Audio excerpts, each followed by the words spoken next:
अलीकडे आदित्य ठाकरे आणि अमित ठाकरे बऱ्याचदा एकत्र दिसत आहेत। युतीच्या बैठका असोत की नीट पेपर फुटीच्या मुद्द्यावरून केलेलं मोर्चा असो किंवा शिवतीर्थची गॅलरी असो, बाळासाहेब ठाकरेंचे दोन्ही नातू सातत्याने कॅमेरा एकत्र फेस करतायत। हा सगळा टायमिंगचा खेळ नाहीये, तर ठरवून केलेली रणनीती आहे।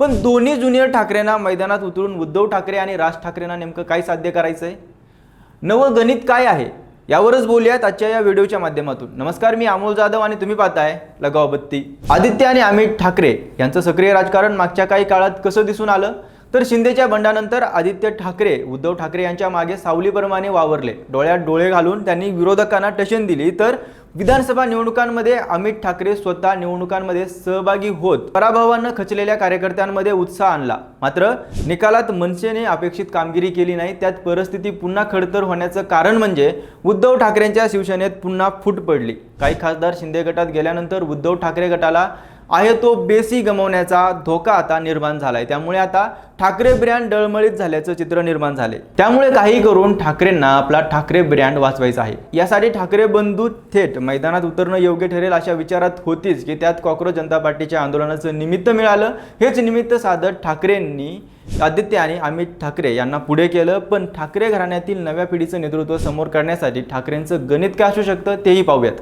पेपर फुटी आणि विद्यार्थी आंदोलनाच्या निमित्ताने ठाकरेंनी युवकांवर फोकस केलाय। नीट पेपर फुटी, शिक्षण व्यवस्था, जंतर मंतर आंदोलनावर पोलिसांनी केलेली कारवाई इत्यादी मुद्द्यांच्या विरोधात दोघेही ज्युनियर ठाकरे आता एकत्र मैदानात उतरले आहेत। जेनजी आणि विद्यार्थ्यांमध्ये सध्या सरकार विरोधात रोष आहे। त्याचा फायदा घेत आदित्य आणि अमित ठाकरे यांनी रस्त्यावर उतरून आंदोलन केलं, विद्यार्थ्यांना पाठिंबा दिला, पोलिसांच्या कारवाईवर टीका केली आणि कायदेशीर मदतीसाठी ईमेल आयडी जाहीर केली। हा युवकांच्या वोट बँकेवर आणि सोशल मीडियावर प्रभाव वाढवण्याचा प्रयत्न दिसतो। या माध्यमातून तरुण समर्थकांचा बेस तयार करणे, मराठी अस्मिता आणि युवकांचे मुद्दे एकत्र आणून मुंबई महाराष्ट्रात भावनिक आधार मिळवणे असे प्रयत्न दिसत आहेत। दरम्यान सध्या निर्माण झालेली राजकीय गरज ओळखून पक्षाचं नेतृत्व नव्या पिढीकडे हस्तांतरण करण्याचा प्रयत्न म्हणजे दोन्ही तरुण ठाकरेंच्या मदतीने ठाकरेचं ब्रँडिंग आकर्षक बनवणे। शिवाय शिवसेना आणि मनसे हा युवकांचा पक्ष असल्याचा मेसेज देण्याच्या हालचाली आहेत। यातून हेही साध्य होईल की विद्यार्थी आंदोलन, पेपर फुटी, रोजगार, इथेनॉल अशा मुद्द्यांवर सातत्याने हल्ला करण्याची संधी मिळेल। या माध्यमातून युवकांमध्ये लोकप्रियता मिळवता येईल, मीडियाचं लक्ष वेधून घेता येईल आणि भाजपसारख्या बलाढ्य पक्षांविरोधातील मोर्चाही मजबूत केलं जाईल। हे सगळं कशासाठी, तर 2029च्या निवडणुकीसाठीचा खेळ ठाकरेंनी हवा का रुख बघून आता सुरू केलाय। त्याच खेळाचा भाग म्हणजे आपल्या पक्षाची धुरा नव्या ठाकरेंकडे देत सेना मनसे युतीला एक नवा फ्रेश स्टार्ट देण्याची ही रणनीती म्हणता येईल।